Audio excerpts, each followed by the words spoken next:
There is one thing which I've consistently said on this platform, and I will keep on repeating it again, that in politics, nothing happens out of mere coincidence. Everything in politics is normally well planned, well scripted, and well executed to achieve certain political objectives. Nothing in politics just happens because they happen. So today, two key players in Jubilee Party politics attended two vernacular radio stations interview. Rafael Tuju, who is the Secretary General of Jubilee Party, was at Ramogi FM. And Alfred Keter, the Nandi Hills Member of Parliament, was at Kas FM. Again, a serious vernacular stations for the Kalenjin. It can't be by coincidence that these two gentlemen were at those two stations just because they were there. Those two gentlemen were in those stations for a purpose. Probably we'll get to know the purpose of that interview and of those interviews later on. But in brief, let's begin with Keter interview. Keter at Kas FM made certain declarations. The first one was that he doesn't have any problem with William Samoei Ruto becoming the president. As a matter of fact, he can actually support the DP for the presidency in 2022. But he had three advice to give to the DP. The first advice is that the Deputy President William Samoei Ruto should look for elders and mature politicians to advise him and not young guys like Oscar Sudi. And that's something I've been repeating on this channel severally. The second message he had for the DP, though indirectly, was about URP. Keter indicated that he advised the DP, and this is why they fell out, he advised the DP not to dissolve URP. But the DP insisted that he was a friend to President Uhuru Kenyatta, and there was no way the president was going to betray him. So basically what Keter was telling Ruto was that kindly swallow the humble pie. Come back and form another political party.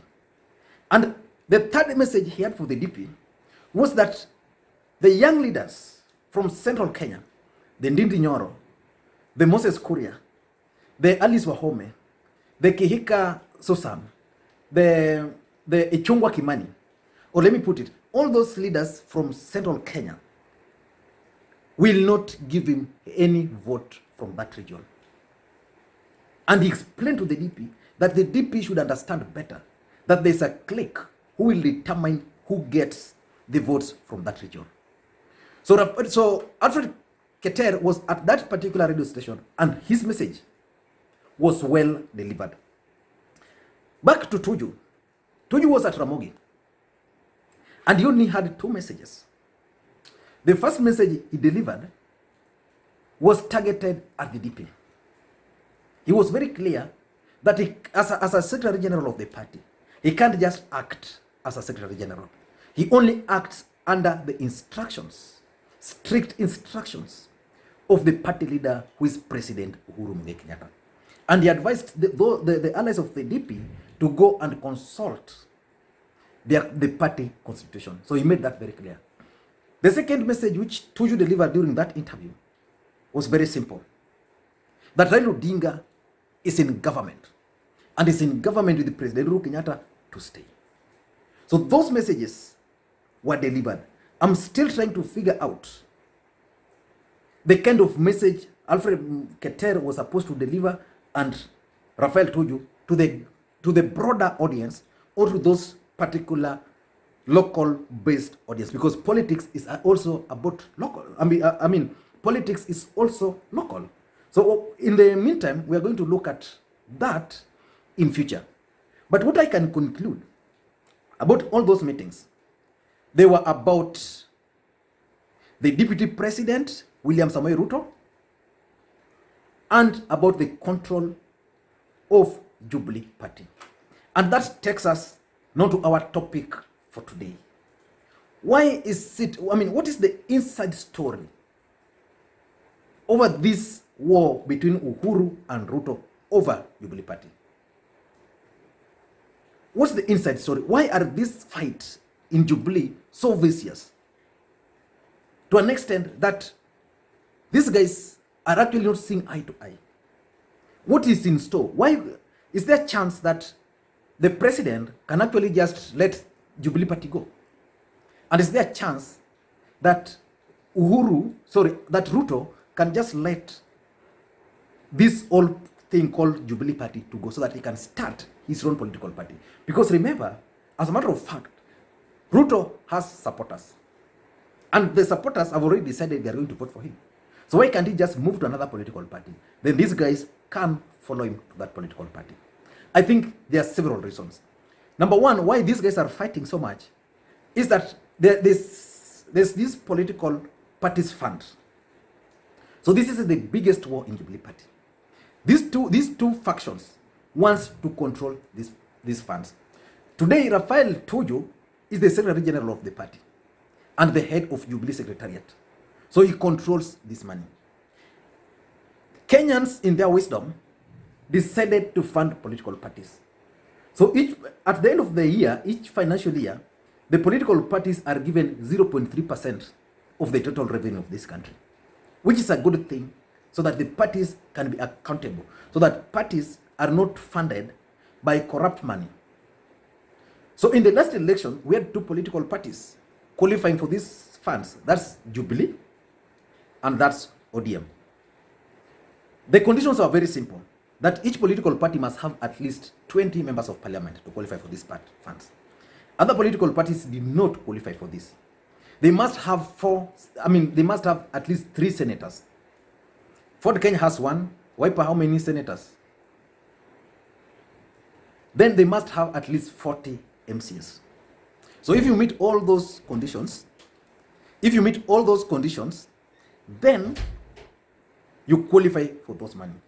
So each financial year, these political parties receive huge sums of money. I think Jubilee Party is supposed to receive 500 million Kenya shillings. ODM as a political party is currently asking the government for, I think, 1 billion accumulated over a period of time, because when Jubilee came into power in the first term, they didn't release some of the money to the ODM political party. So basically, the fight in Jubilee is about this political party. And why are they fighting? If, for example, Jubilee was under the control of the deputy president, William Samoei Ruto, Ruto will easily control that party. And with that kind of money, then it means he will be capable of developing a strong political party in the name of Jubilee. He can activate all the structures of Jubilee Party from the grassroots to the top. And that's why he wants to take control. As things stand today, Rafael Tuju is the one controlling that party. And people like Kimani Ichung'wah are asking Tuju how he has spent the money in the past 1 or 2 years. You get? So the fight is actually over the control of this money. So if Ruto is not controlling this money, and these guys are opposed to his bid, so it means they'll have that opportunity to spend that 500 million, for example, to fight the DP. And if the DP had the control of the party, then he can decide what to do with that fund. So the fight in Jubilee is not because of any other thing. It's because of these political parties' funds. So that's number one. Number two, I think it's also about Jubilee presidential candidate in 2022. And Rafael Tuju actually mentioned it in Ramogi. And he was wondering why the DP analeta shida, and yet he has stated severally that is open to any competition in Jubilee Party. So I think the allies of the DP are not sure whether the DP will be given the leeway to be the presidential candidate without any challenge. Because assuming it will be opened up, and let's say someone like Fred Okengo Matiang'i decides to contest on Jubilee during Jubilee primaries, then it can complicate equations for them. Let's say someone else, because you never know, the system can actually prop up someone else and make that someone else a serious and credible candidate. Let's say they decide that, okay, it's open. Then they set up the DP and Mike Sonko. And you know the kind of a man Mike Sonko is. So it can complicate things. Let's say they decide now to have someone, let's say like even Anne Waiguru as a possible presidential candidate. Or let's say even Peter Kenyatta. So the allies of the DP wants to control that process of electing a presidential candidate. And because now they don't control Jubilee Party, they are not in control of that process. But I'm sure if a contest was to happen between the DP and any other leader from Jubilee over the control, over the presidential candidate, then the DP will emerge the winner. But the only problem they have is that if the contest is bitter, then a fallout. For example, if the allies of the president wants a fallout, then they can prop up somebody. Then towards the tail end, chaotic nominations, and then that someone will bolt out with the people. What happened between for those who follow politics, Kenneth Matiba and Jaramogi Oginga Odinga. Kenneth Matiba was convinced that he had people.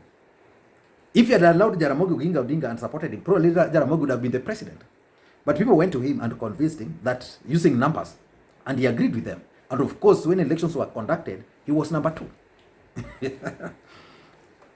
Number 3, I think the allies of the DP are also concerned that between now and 2022 is a short time to develop and create a new political party.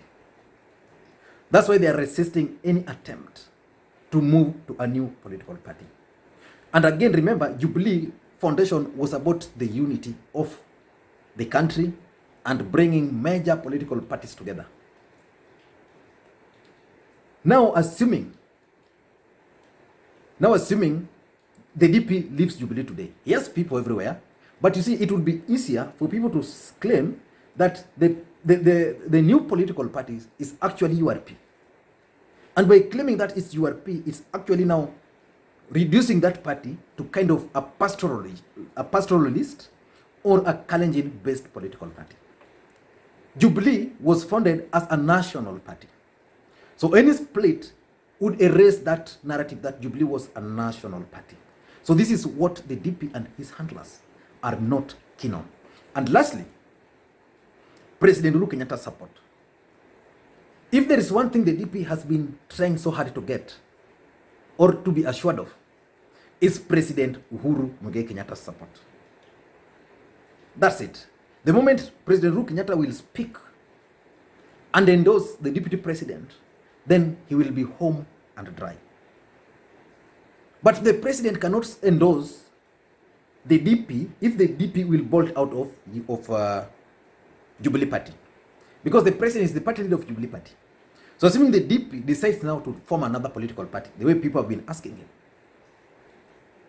the moment he will form another political party, then he cannot have any right to ask the president as the party leader to support him.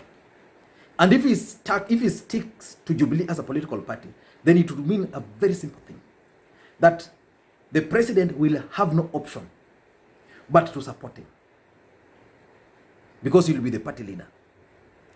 And because of that, that's why people like Girathi Gachagua and Kimani Ichung'wah were claiming that the president must declare that he will support the DP. And of course, the president has never said anywhere, to give him the credit, that he was not going to support his deputy. And because of those 4 reasons, I think we will continue seeing these fights in Jubilee political parties. If you're bumping on this video for the first time, I want you to take a minute or 2 and hit the subscribe button, so that next time we produce a video like this one, you'll get notified. And to the subscribers of this channel, I want to continue thanking you guys so much. There's just nothing I can do to thank you enough. I want to continue thank you for your continued support. I'm surprised, let me tell you, that even the website that we created the other day, vuguvugu.com, is getting enough hits already. People are going there in droves from this channel to just get the latest news. So if you've not gone to that particular website, just log in now, www.vuguvugu.com. vuguvugu.com. Just check it out. We are still developing it, and already it's up and running. Thank you guys, and please, the other favor I keep on asking, and I will not repeat because you guys, you love me and I love you guys. Simple. Help me create interactions for the videos. How do you do that? Simple. Just give the video thumbs up if you like it. If you don't like it, just give it thumbs down. Then it will help me create interactions, because from those interactions, I'll be able to know if the video is good and if the video is not good. And if it's not good, then I can see how to improve. But the best one is just to drop your comments. Why do you think the deputy president is not willing to back down in this war to control Jubilee political parties? Or why do you think the president is keen on still taking charge of Jubilee as a political party? Thank you guys.